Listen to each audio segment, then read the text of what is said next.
Ada ikan di dalam kolam, ikannya gemuk dan menggemaskan. Izinkan saya mengucapkan salam untuk jamaah sekalian. Assalamualaikum warahmatullahi wabarakatuh.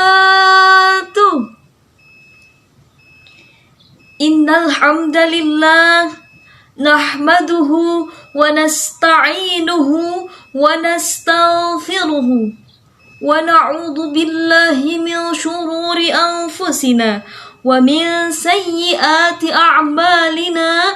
Man yahdillahu fala mudhillalah wa man yudlil fala hadiyalah.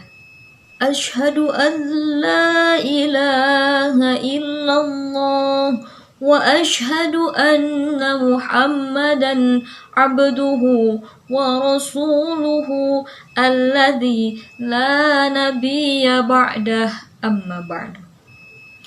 Puji dan syukur marilah kita panjatkan kehadirat Allah Subhanahu wa ta'ala. Salawat dan salam marilah kita curah limpahkan kepada junjungan kita, yakni Habibana wa Nabiyana wa Rasulana Muhammad sallallahu alaihi wasallam. Tak lupa kepada keluarganya, sahabatnya, tabi'in itba'ut tabi'atnya, dan mudah-mudahan sampai kepada kita selaku umatnya. Amin ya Allah ya Rabbal Alamin. Insyaallah pada kesempatan yang berbahagia ini, saya Salsa Nur Fadila akan membawakan sebuah pidato yang berjudul Problematika Umat Islam Saat Ini. Perlu kita ketahui bahwasannya ketika kita mencermati realitas masyarakat muslim saat ini, maka justru yang menonjol adalah problematika yang tidak mudah dipecahkan. Oleh karena itu, tatkala kita berbicara perihal problematika umat Islam saat ini, maka yang sulit adalah memilih mana yang perlu diperbincangkan dan mana yang dapat dipecahkan. Hampir semua bidang kehidupan, baik persoalan politik, ekonomi, pendidikan, ilmu pengetahuan, dan budaya pada umumnya, umat Islam masih tertinggal. Persoalan yang muncul kemudian adalah mengapa umat Islam selalu tertinggal?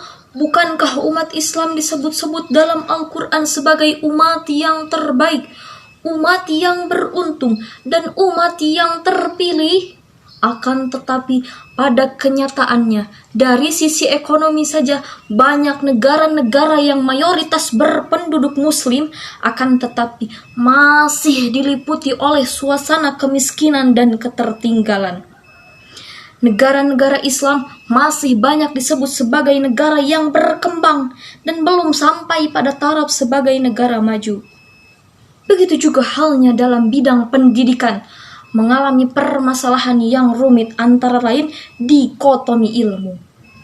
Dikotomi antara pendidikan Islam dan pendidikan umum yang sampai sekarang masih belum hilang dari paradigma yang ada di masyarakat. Dalam bidang politik, realitanya umat Islam belum bisa mewarnai kehidupan berpolitik, bahkan cenderung menggunakan Islam untuk kepentingan politik, bukan berpolitik untuk kepentingan Islam. Bagaimana pemahaman umat Islam terhadap ajaran agamanya? Realitanya tidak sedikit dari umat yang memahami Islam secara parsial atau juz'iyah, sehingga mereka mengamalkan satu aspek dari Islam itu lalu mengabaikan aspek yang lainnya. Cara pandang terhadap Islam tersebut disadari atau tidak sesungguhnya akan mempersempit lingkup Islam itu sendiri.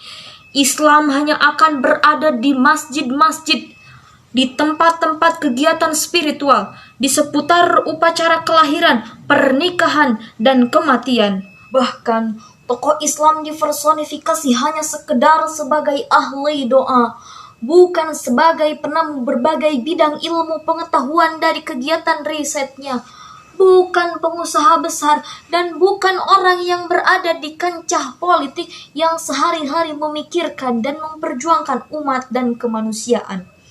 Akhirnya apa? Akhirnya Islam seolah-olah memiliki lingkup yang terbatas. Sebagai penutup, dan saya mengambil kesimpulan bahwasannya di masyarakat sering kita jumpai ketidaksesuaian antara ajaran agama Islam dengan tingkah laku pemeluknya. Mengapa? Ini dikarenakan umat Islam jauh dari mengamalkan agama sehingga muncul permasalahan-permasalahan. Menyikapi problematika tersebut, apa yang harus kita lakukan sebagai umat Islam?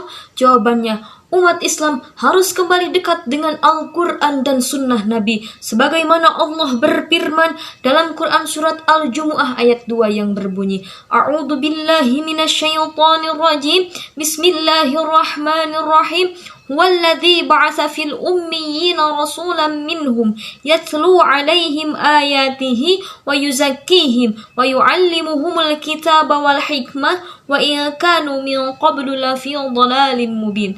Al-ayah sadaqallahul adzim, yang artinya, dialah yang mengutus seorang rasul kepada kaum yang buta huruf dari kalangan mereka sendiri, yang membacakan kepada mereka ayat-ayatnya, menyucikan jiwa mereka, dan mengajarkan kepada mereka kitab dan sunnah, meskipun sebelumnya mereka benar-benar dalam kesesatan yang nyata. Jalan ke Madinah, jangan lupa membawa kurma.